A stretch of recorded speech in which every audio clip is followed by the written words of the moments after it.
Retomamos ahora los diálogos sobre justicia y prácticas restaurativas en el entorno escolar. Esta vez con una temática que no es un juego, es una práctica que puede llegar a matar.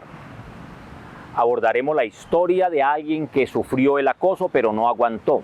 Y también retomaremos el caso de Sergio Urrego, el adolescente que perdió la vida por el acoso que recibió. También nos preocuparemos entonces de la definición del acoso, de sus componentes, los tipos de acoso y enseguida las situaciones tipificadas como acoso en la Ley 1620 del 2013. Finalmente nos ocuparemos del acoso como delito, ya no un asunto meramente escolar. Los invitamos pues a esta reflexión.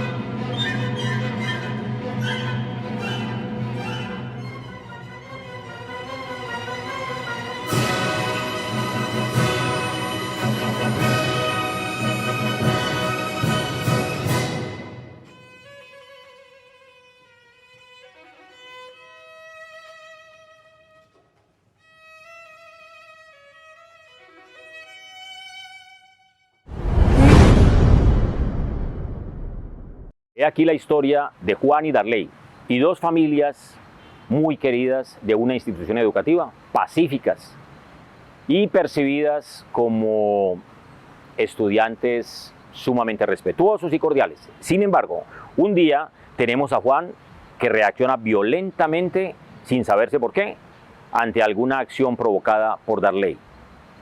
Toma una piedra y se la dirige.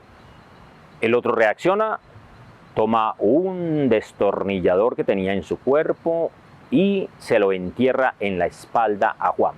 Juan es hospitalizado, permanece al menos un mes en el hospital en peligro de muerte y a Darley se lo imputa como tentativa de homicidio, un delito, Código Penal, responsabilidad penal de adolescentes, dado que es un menor de 18 años, y ahí tenemos unas familias complejizadas, familias pacíficas, estudiantes respetuosos, pero vinculados a una tragedia por un acto de acoso, que fue lo que realizó Darley al menos durante 2 años, sin que nadie percibiera estos hechos, ni la madre, ni el padre, ni el director de grupo, ni los profesores en el colegio, ni la coordinadora, ni el rector, nadie. ¿Cómo es posible que ocurra eso en una institución educativa? Pues sí, es posible, y miren ustedes las consecuencias y lo que pasó. Para un par de familias pacíficas, sus vidas atormentadas por el acoso escolar.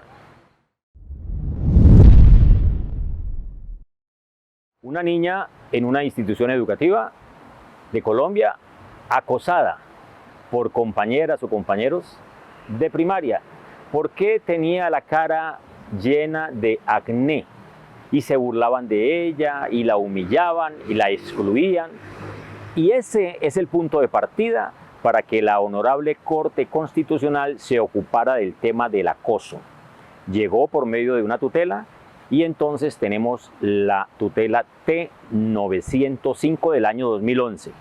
Como consecuencia se estableció que el sistema educativo colombiano no tenía los elementos para enfrentar la tragedia o el drama del acoso en la vida escolar y que se requerían nuevas estrategias, nuevos mecanismos, nuevas ayudas, y entonces la Corte Constitucional en esa sentencia instó al Ministerio de Educación Nacional, al Instituto Colombiano de Bienestar Familiar y a otras entidades del Estado para que se presentase un proyecto de ley que finalmente se convirtió en lo que hoy es la Ley 1620 del año 2013, reglamentada por el decreto 1965 del mismo año. Con eso tenemos desde entonces el Sistema Nacional de Convivencia Escolar y el acoso convertido en un objeto de reflexión, en una situación que amerita una mirada especial por parte no solamente del sistema educativo, sino de todo el Estado colombiano. Una madre desesperada una rectora, una psicóloga, una comunidad educativa impactada. ¿Gracias a qué? A un acto terrible de acoso que seguramente nadie quiso realizar, pero que fue realizado y condujo a la muerte de un ser humano, al suicidio de un estudiante de una institución educativa privada de Colombia. La sentencia T-478 del año 2015 de la Corte Constitucional recoge esto, que es una historia de vida, pero que es una lección para todo el país educativo, para toda la sociedad colombiana. Un hombre, un joven de 17 años, agobiado por la observación no deseada, por la invasión de su órbita privada, por la captura de una fotografía o la observación de una fotografía que es privada, que es de esa órbita íntima, que tiene que ver con su derecho a la intimidad, derecho al buen nombre, derecho a la honra, y que con el paso del tiempo, por la invasión externa, se vieron atropellados. Se sintió tan desesperado que finalmente puso fin a su existencia suicidándose. Y ahí tenemos una rectora condenada, tenemos a una psicóloga condenada. ¡Qué tristeza!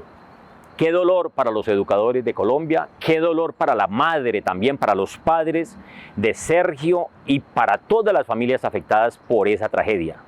Entonces, debemos aprender de la lección que nos dejó, que no sea en vano la muerte de Sergio Urrego, dijo su madre, que honremos su memoria, pero comprendiendo profundamente qué fue lo que ocurrió, qué es lo que ocurre cuando hay un caso de acoso, cuando hay un caso de persistente invasión de la intimidad de una persona sin que ésta lo haya permitido. El caso de Sergio debe servirnos como una referencia emblemática, simbólica, de lo que es o ha sido el acoso escolar en Colombia y lo que no queremos que siga ocurriendo. La prohibición de discriminación por razón de género o de orientación sexual es absoluta, y ningún tercero, ya sean otros estudiantes o las autoridades del colegio, pueden perseguir o amedrentar a los estudiantes que deciden asumir voluntariamente una opción sexual diversa. Cualquier actitud en ese sentido, como se explicará en el capítulo siguiente, constituye un trato de hostigamiento que debe ser reprochado y a toda costa prevenido. Dan Olweus utilizó el concepto bullying desde los años 70 del siglo XX y podríamos entonces utilizarlo en Colombia también. Sin embargo, tenemos la palabra acoso. Es verdad que la ley 1620 incluyó el concepto bullying, que se refiere al matoneo, que hace un matón sobre otra persona. En el toreo puede ser también. Pero nosotros preferimos no utilizar ni bullying ni matoneo. En Colombia tenemos una historia de matones reales y no queremos bautizar a nuestros estudiantes con ese concepto de matones. Así que utilizamos preferiblemente el concepto de acoso y vamos a ver cuáles son los componentes de ese concepto para que se tipifique en la vida escolar y también cuáles tipos de acoso podríamos mencionar. El acoso está nítidamente definido en el artículo 2 de la ley 1620 del 2013. Es toda conducta negativa, intencional, metódica y sistemática de agresión, intimidación, humillación, ridiculización, difamación, coacción, aislamiento deliberado, amenaza o incitación a la violencia o cualquier forma de maltrato psicológico, verbal, físico o por medios electrónicos contra un niño, niña o adolescente por parte de un estudiante o varios de sus pares con quienes mantiene una relación de poder asimétrica y que se presenta de forma reiterada a lo largo de un tiempo determinado.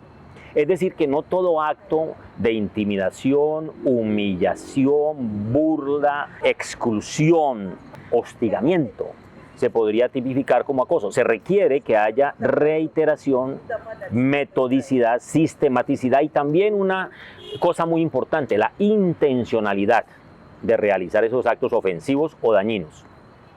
En el acoso escolar hay unos protagonistas. El acosador es el ofensor, la víctima, el acosado, y también espectadores. En muchas ocasiones espectadores que son cómplices de los ofensores o de los acosadores.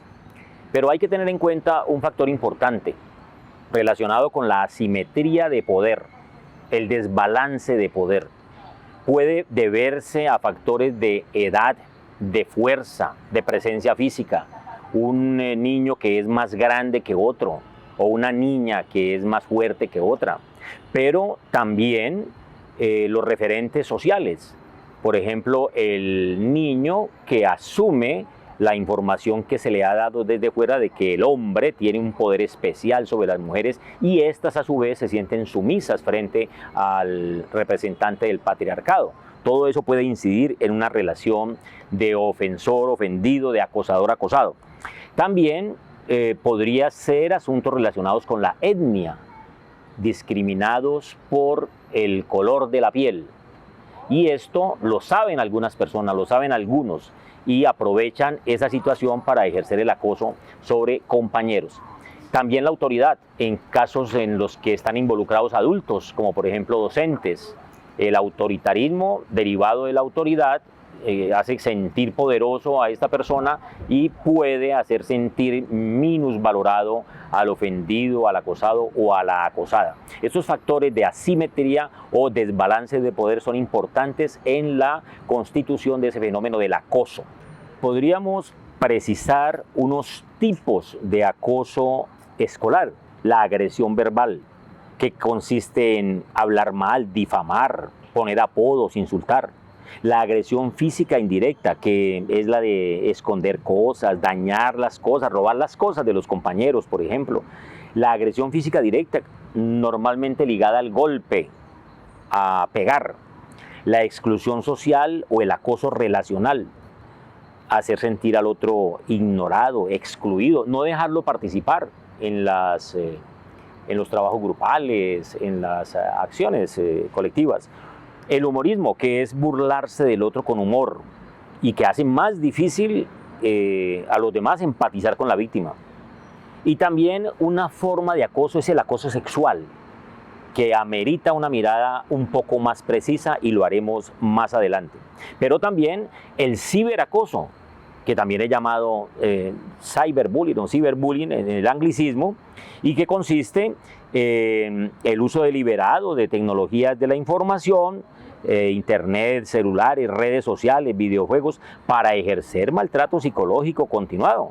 Esto es más grave porque favorece el anonimato del acosador y la víctima en muchas ocasiones no sabe a quién se está enfrentando. El acoso escolar está en el origen mismo de la ley 1620 que creó el Sistema Nacional de Convivencia Escolar, ya lo dijimos, y es una de las situaciones previstas en el artículo 40 para situaciones tipo 2 que no sean delito y que cumplan con cualquiera de estas dos características, que sean repetidas o reiteradas, que hagan daño al cuerpo o a la salud sin generar incapacidad para la víctima. El acoso es una de las situaciones que implica la agresión, es una especie de la agresión que es el género, pero tiene estos requerimientos. En algunos casos, el acoso se va a convertir en delito, como vamos a verlo enseguida. En el mundo escolar podemos encontrarnos con niños, niñas y adolescentes. Cuando los adolescentes y los niños son menores de 14 años, no son sujetos de imputación de delitos. Si son mayores de 14 años, serán potencialmente imputables. Es decir, que habrá posibilidad de que estén incursos en el sistema de responsabilidad penal de adolescentes que comprende la Ley de Infancia y Adolescencia, la Ley 1098 del año 2006. Entonces, tener mucho cuidado con esto. Cuando el niño mayor de 14 años o el adolescente mayor de 14 años realiza conductas que se pueden tipificar como acoso, podría estar bordeando el camino de la responsabilidad penal. Veamos lo que dice el Código Penal tipificando ya el delito de acoso en el artículo 134b del Código. El que promueva o instigue actos, conductas o comportamientos constitutivos de hostigamiento, orientados a causarle daño físico o moral a una persona, grupo de personas, comunidad o pueblo, por razón de su raza, etnia, religión, nacionalidad, ideología política o filosófica, sexo u orientación sexual o discapacidad y demás razones de discriminación, incurrirá en prisión de 12 a 36 meses y multas de 10 a 15 salarios mínimos legales mensuales vigentes, salvo que la conducta constituya delito sancionable con pena mayor. Es decir, que ya estamos en una situación de carácter penal. Normalmente en el mundo escolar no llegamos hasta esos niveles, pero debemos tener mucho cuidado y orientar adecuadamente a los niños, a las niñas, a los adolescentes y a sus familias en el sentido de comprender muy bien lo que implica el verse vinculado a actos de este tipo. Caso aparte, amerita también la responsabilidad en casos de presunto acoso sexual. Dice el artículo 200A del Código Penal: acoso sexual, el que en beneficio suyo o de un tercero y valiéndose de su superioridad manifiesta o relaciones de autoridad o de poder, edad, sexo, posición laboral, social, familiar o económica, acose, persiga, hostigue o asedie física o verbalmente con fines sexuales no consentidos a otra persona, incurrirá en prisión de 1 a 3 años. Recientemente la Corte Suprema de Justicia, y después de 10 años de ocurridos los hechos, confirmó la sentencia del Tribunal de Pereira, por el cual se condenó a un adolescente mayor de 14 años por actos sexuales abusivos contra un menor de 14 años. 13 años tenía el adolescente, lo que para algunos eran meros juegos de contenido sexual, tocamientos, bromas pesadas, recurrentes y a veces hasta consentidos por la misma víctima, fue considerado por la Corte Suprema de Justicia como un acto de lo que ellos llaman matoneo en el lenguaje judicial. Es decir, el bullying, el acoso escolar, fue calificado como delito por la Corte Suprema de Justicia. Es decir, son asuntos ya demasiado graves que nuestra comunidad educativa, especialmente los estudiantes y las familias, deben saberlo claramente para no incurrir en ellos. ¿Qué podemos hacer entonces?